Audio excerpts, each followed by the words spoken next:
What if you had a map that shows you how to move from a doer to a leader?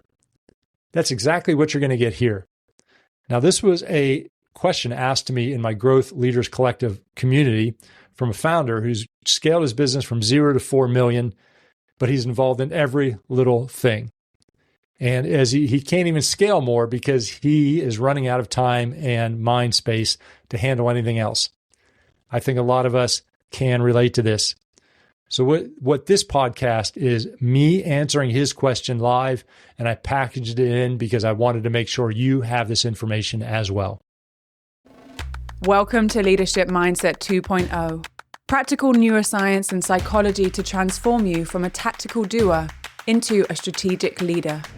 Here is your host, former social entrepreneur of the year and coach to some of the world's top executives, R. Michael Anderson. Hello, Michael here. We got a question from a business owner who has grew his company from 0 to $4 million in a relatively short period of time. He talks about how he's involved in closing every deal. He's involved in every decision. And when you're around the $4 million mark, this can take a lot of your effort, can take a lot of your time. You're probably overwhelmed. You're probably overloaded. You know you want to scale the company, but anything that has to do with scaling probably gives you stress because you know it's going to rely on you to do more. We have to get you out of doer and into leadership. That's why this is relevant to everybody, because the steps that I'm going to tell this business owner is relevant to you. If you are a director, you're a VP, you're a CEO, whoever you are, they're the same steps. I founded, scaled, and sold 3 of my own software companies, and I was in a similar position as well. I'm going to tell you what happened to me when we were growing, and I realized that I was involved in everything, and it was creating overwhelm, and it was creating me working way too many hours and taking on way too much responsibility, that subconsciously I was worried about growing more. For example, if we would be in a conversation with a potentially large client, I would start thinking about all the things that I was going to have to do if we close this client that's going to add to my workload, and that would change how I would act in front of the prospect. And it was not in a good way because all of a sudden I would have all this fear and concern. So I was subconsciously holding my company back from growing further. Now, I have 4 really specific things to do for you if you are listening and you need to be more of a leader and get out of doer. And I know I talk about this all the time, but we always hit this from different angles. My first question is, do you have the right people to turn some of these tasks over to? Because a lot of the people there, you want to hand over major things, closing deals, for example, that if they don't happen, you're going to be in a lot of trouble and your company's not going to grow. In fact, it may cause financial problems, cash flow problems, et cetera, et cetera. So the first question is, do you even have the right people there to turn things over to? Now, what I have is I have a team audit worksheet that if you're listening to this, you can contact me and I'll send it to you. Just say, hey, team audit worksheet, where it goes in person by person individually, and you can audit them and give them different rankings in different areas. By doing this numerical audit, you can get a sense of who you should keep, who you should move to another position, or who may not be the right person for your organization anymore. When you're growing an organization, whether it's a department, it's a whole company, whatever it is, you need to make some really powerful decisions, especially about personnel. What makes this difficult is in the position that you said you were the bottleneck, you've trained them to go back to you when things are difficult. So you're going to have to make this decision knowing that you are part of the problem by over the last couple of years. Whenever they had a big problem, they came to you and you played Superman or Superwoman and jumped in there. So the question is, can they be switched over to somebody who's going to take over some of these really key responsibilities?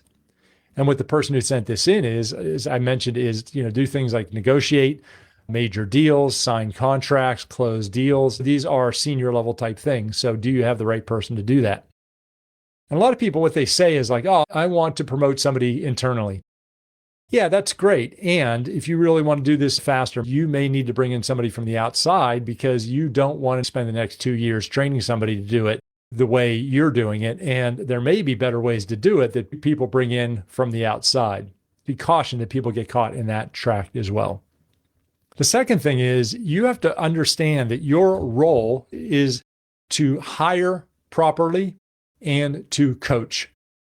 So you are going to need more people. You're going to need more higher level people. And hiring people is an art and a skill in its own.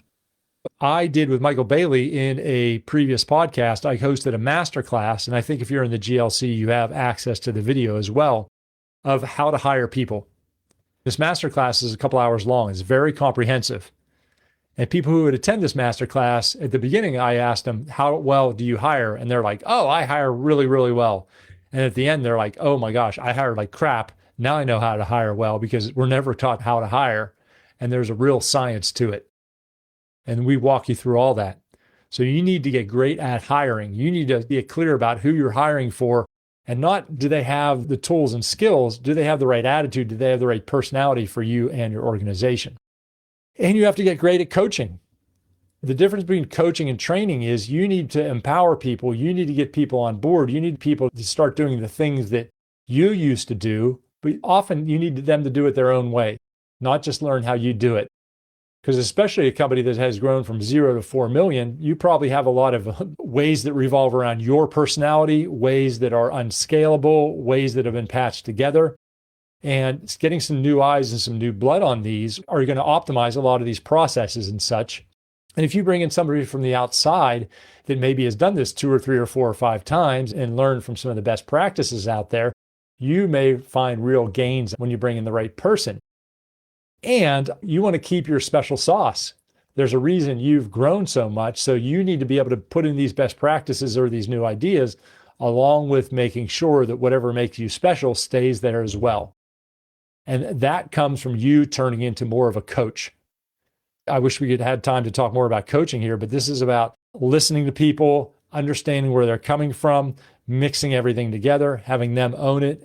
Here's a really quick exercise. If you want to move from a doer to a leader, take a piece of paper, make a horizontal landscape, and put 3 columns in there. Now think, in 3 years, when you are the strategic leader, what do you need to be doing? What are the tasks that you need to be doing? That's like the after column. What is your role? What are the tasks that you want to be focused on, etc.? Now, go to the left column and call this before. And this is where you're at now. Tie a task on the left to a task on the right, or a part of your role left to part of the role on your right. You may not do this with everything because maybe there's stuff doing now that doesn't translate into what you want to be doing when you fully achieve this strategic leader. But what you want to do on the left is talk about all the things you're doing now that you want to let go of and do a different way. And now what this is doing, this is giving you a before picture or present picture, and then where do you want to go? And now in the middle, write down what you have to do to either let go of what's in the before or to achieve what is in the after. You're making yourself a map with a direction guide. A very simple exercise, but what you're going to come out of here with is some really specific things you need to focus on to get out of the one and into the other. The fourth thing is, we're going to get a little deep here, and I'm just going to introduce this to you. You probably can't do much of this on your own, but it'll give you something to think about is why? Why psychologically have you boxed yourself in here? And look, we all boxed ourselves in here.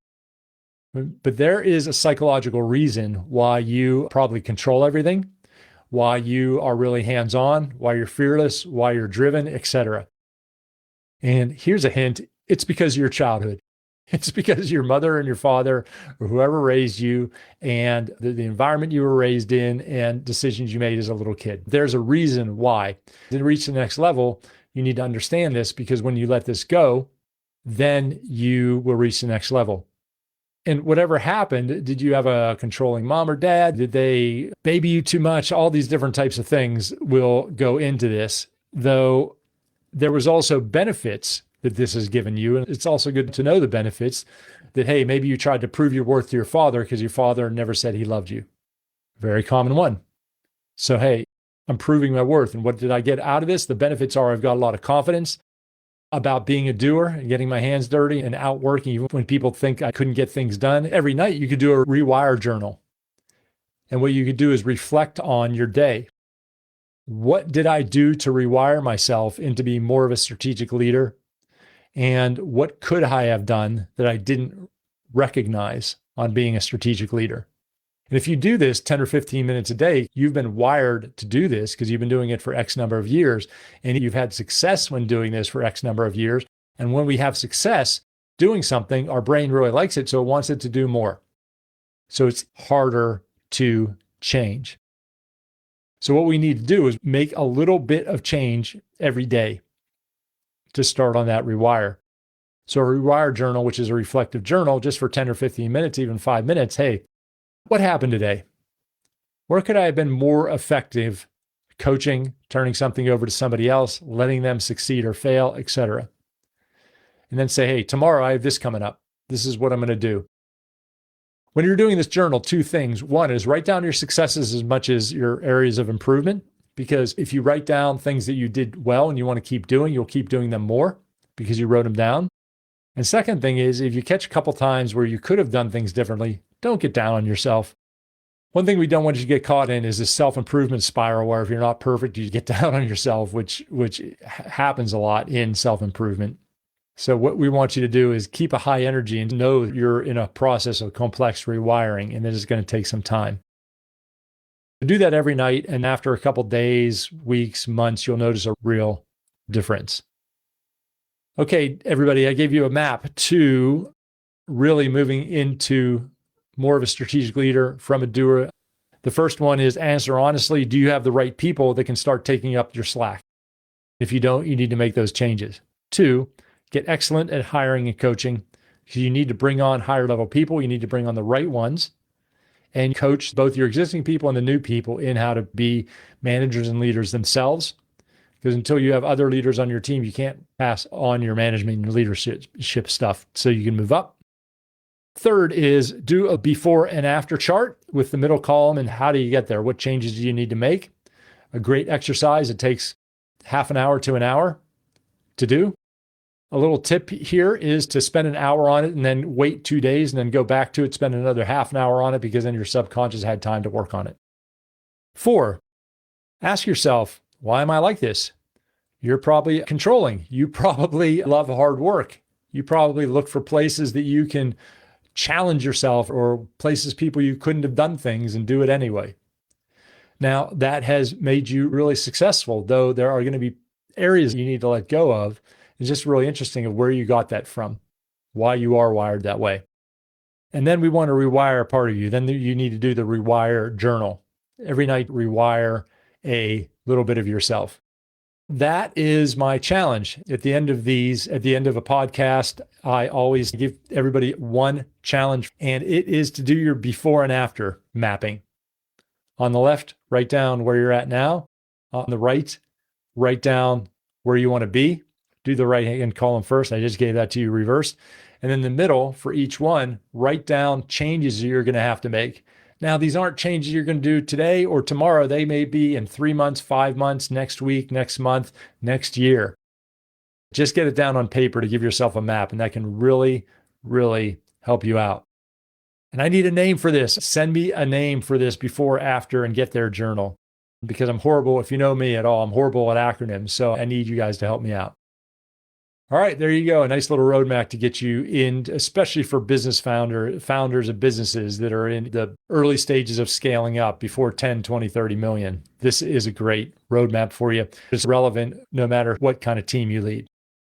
As you go through this, remember, these changes are difficult. These changes take time, but with a little bit of effort, day after day, you're going to get there. You got this.